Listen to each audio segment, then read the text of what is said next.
নমস্কার। অল্প অল্প গল্প স্বল্পে সকলকে স্বাগত। আজ শোনাবো একটি মজার গল্প, হিমানীশ গোস্বামীর লেখা জিব্রামের ম্যালেরিয়া মাসি। জিব্রামের সঙ্গে হিমবাবু পেরে ওঠেন না। জিব্রাম বেড়াতে এলে হিমবাবু খুশি হন ঠিকই, কিন্তু মনের মধ্যে একটু যেন অন্যরকম ভাবও এসে পড়ে। হিমবাবুর ঘরের দরজাটা ভেজানোই থাকে, যাতে হঠাৎ বৃষ্টি এসে ঘরটাকে ভিজিয়ে না দেয়। জিব্রাম এসেই দরজাটা এক ধাক্কায় খুলে দেয়। দরজার পাল্লাটা হাট হয়ে খুলে যায়। হিমবাবু বুঝতে পারেন এবার তাকে জিব্রামের পাল্লায় পড়তে হবে। হিমবাবু বললেন, বসো ও সোফাটায়। জিব্রাম সে কথা শুনতে পেল বলে মনে হলো না। পাশের ঘরে গিয়ে 2 মিনিট পর মুখ ভর্তি করে চলে এলো।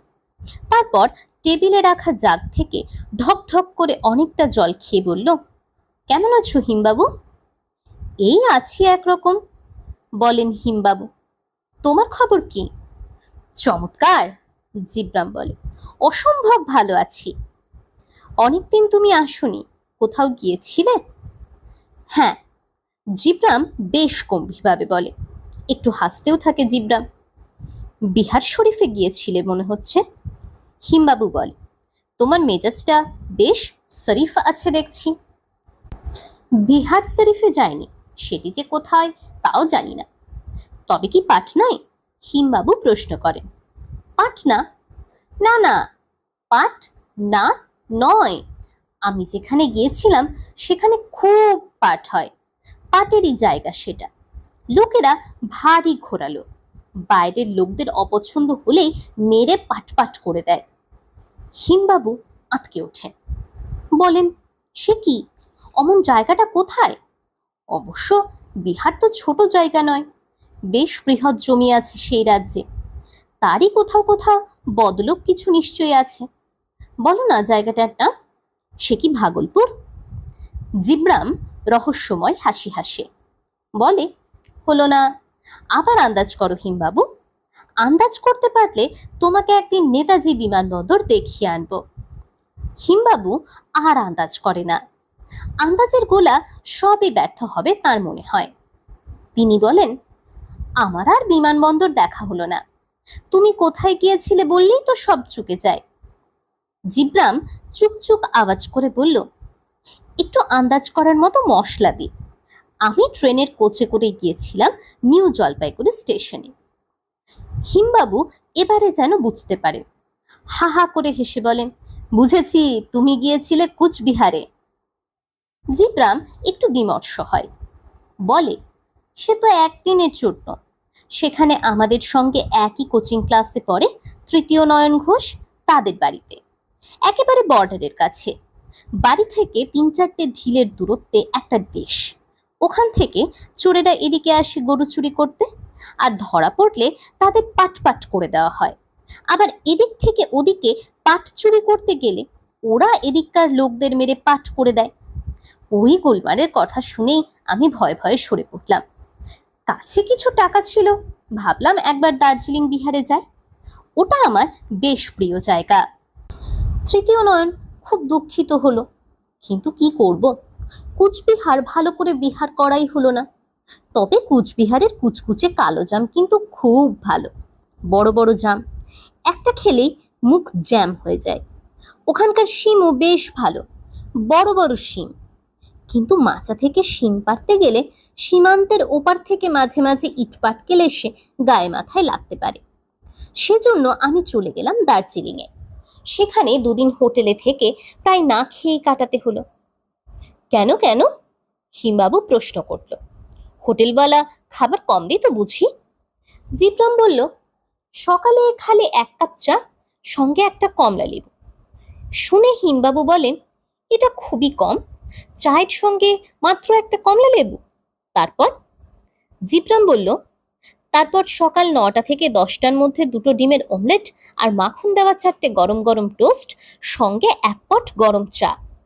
1 পট চায়ে 3 কাপের বেশি হয় না। তাই খেয়ে রাস্তায় রাস্তায় ঘুরতে ঘুরতে ফের খিদে পেয়ে যায়। হোটেলে ফিরে ডাইনিং টেবিলে বসি। সেখানে বেয়ারা এনে দেয় স্যুপ, ভাত, ডাল, 2টো তরকারি আর এক বাটি চিকেন কারি। দুটো মিষ্টি দিয়ে দুপুরের খাওয়া শেষ। বিকেলে ফিরে এসে 8খানা লুচির সঙ্গে আলু ভাজা আর কিমার তরকারি, ফের চা। তবে রাত্রের খাওয়াটা মোটামুটি মন্দ নয়। খাবারের ফিরিস্তি শুনে হিমবাবু বলেন, তা খুব মন্দ তো মনে হচ্ছে না। 5বার খেতে দেয় কটা হোটেলে, বেশ ভালোই তো খাদ্য ছিল। তা এতে তোমার পেট ভরতো না? জিবরাম বলে, ওই তখনকার মতো পেট ভরে যেত ঠিকই, কিন্তু আধ ঘন্টা থেকে 1 ঘন্টার মধ্যে ফের খিদে। এরকম দুদিন কাটিয়ে রাস্তায় এটা সেটা কিনে খেয়ে স্থির করলাম, যাক, আমার দার্জিলিং বিহার মাথায়, আমি ফিরেই যাই কলকাতায়। কিন্তু হঠাৎ একদিন আমার ম্যালেরিয়া মাসি ধরে কাবু করে ফেলল। আমার আর কলকাতায় তখনই আসা হলো না। হিমবাবু চমকে যান। ম্যালেরিয়া মাসি তোমাকে ধরলো? বেশ কথা। জিবরাম বলল, এটা বেশ কথা হলো, আমাকে কাবু করে ফেললো। হিমবাবু বললেন, আরে আগে আমাকে কথাটা শেষ করতে দাও। তুমি বলছো তোমাকে ম্যালেরিয়া মাসি ধরেছিল। ম্যালেরিয়াকে কেউ মাসি বলে? হ্যাঁ? জিবরাম বোধ হয় এরকম একটা প্রশ্নেরই আশায় ছিল। সে বলল, হিমবাবু, মা শেতলা, মা ওলাইচণ্ডী এসব হতে পারে, আর ম্যালেরিয়া মাসি হতে পারে না? হিমবাবু গম্ভীরভাবে বললেন, জীবনে অমন কথা শুনিনি, তাই অদ্ভুত মনে হলো। একবার যখন জ্বর জ্বর করছে ম্যালেরিয়া মাসি, এরপর শুরু করবে বোধহয় জ্বর কাকা, সর্দি কাকা, গোদমেশো, কাশি পিসে। জিবরাম এ কথা শুনে হি হি করে হেসে বলল, ঠিকই তো, কাশি মেশো তো একজন আছেন আমার। হাসি মাসির বরকে আমরা কাশি মেশো বলে ডাকি। হিমবাবু বললেন, তোমার গলার আওয়াজ কেমন কাশির মতো শোনাচ্ছে যে। জিবরাম বলল, তোমার ফ্রিজটা বড্ড ঠান্ডা, ওর থেকে মিষ্টি খেয়েই আমার গলার এই দুর্দশা। যাকগে, সত্যি কথাটা বলি, আমাকে সত্যি ম্যালেরিয়া মাসি ধরেছিল। ফের মাসি আমদানি করছো? হিমবাবু বললেন, আমি সত্যি কথাই বলছি। আমার এক মাসি থাকেন বাংলাদেশের ঢাকায়, দেখি তিনি মেলে গা ঢাকা দিয়ে চলেছে একদিন বিকেলে। সে কি? হিমবাবু বুঝতে পারেন না ঠিক। তোমার মাসি মেলে গা ঢাকা দিয়ে চলছিলেন কেন? জিবরাম বলল, সেদিন ভারী ঠান্ডা পড়েছিল বলে সকলেই সেদিন গা ঢাকা দিয়ে চলছিল, আর রিয়া মাসিও গা ঢাকা দিয়ে চলছিলেন। রিয়া মাসি? হিমবাবু বলে, তবে যে এতক্ষণ বলছিলে ম্যালেরিয়া মাসি। জিবরাম হাসল, মধুর একগাল হাসি। বলল, বলছিলাম যে মেলে রিয়া মাসির সঙ্গে দেখা হয়েছিল। কিছু ভুল হয়েছে কি? কিছু চুক হয়েছে? হিমবাবু বললেন, তোমাকে আর চুকলি কাটতে হবে না। তারপর কি হলো? জিবরাম বলল, আমার কপাল ফিরে গেল বলতে পারো হিমবাবু। আমি রিয়া মাসির কটেজে গিয়ে দেখি সে এক এলাহি কাণ্ড।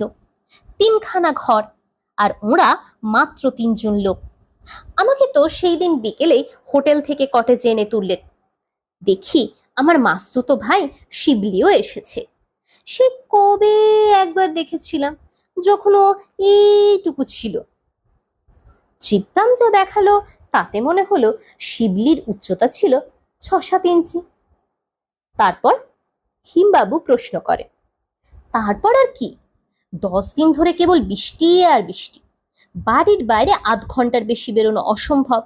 বৃষ্টির ছাঁট এসে সমস্ত শরীরকে হি হি করে তোলে। সে আবার কি? হিমবাবুর প্রশ্ন। শরীর হি হি করে হাসতে থাকে? জিবরাম বলে, শীতের ঠেলায় শরীর হি হি করে কাঁপতে থাকে। তাই আবার কটেজে ফিরে আসা। সেখানে রয়েছে অগ্নিস্থান, মানে ইংরেজিতে যাকে বলে ফায়ার প্লেস, অগ্নিকুণ্ডও বলা যায়। বলে জিবরাম ফের হাসতে থাকে। হিমবাবু বলেন, তা এর মধ্যে আবার হাসবার কি হলো? জিবরাম বলে, ওই একটু হাসলাম। হাসবার বিশেষ কারণ আছে, সে তুমি বুঝবে না। শুনে হিমবাবু বলেন, বাহ, হাসির ব্যাপার হলে আমি বুঝবো না, তার মানে কি? জিবরাম তখন বলে, অগ্নিময় বলে আমার এক বন্ধু আছে, তারা হচ্ছে কুণ্ডু। তাকে আমরা সব বন্ধু অগ্নিকুণ্ডু বলে ডাকি। তাকে ওইভাবে খেপাচ্ছি। অগ্নিকুণ্ডু রেখা অগ্নি হয়ে যায়। হিমবাবু বললেন, তারপর কি হলো? জিব্রান বলে, তারপর আর কি? সকাল হয়, দুপুর হয়, বিকেল হয়, সন্ধে হয়, রাত হয়, আর এই বাড়িতে খাওয়া দাওয়ার পাট আর ফুরোয় না। সব সময় চা পাওয়া যায়, চাইলেই এটা সেটা, যা চাই তা। আর রিয়া মাসি মাঝে মাঝে অদ্ভুত অদ্ভুত সব চমৎকার রান্না করেন। আমরা বাড়িতেই থাকি, কেবল মেশো জিপ গাড়ি নিয়ে বেরোন, বাজার থেকে উজাড় করে সব জিনিস আনেন।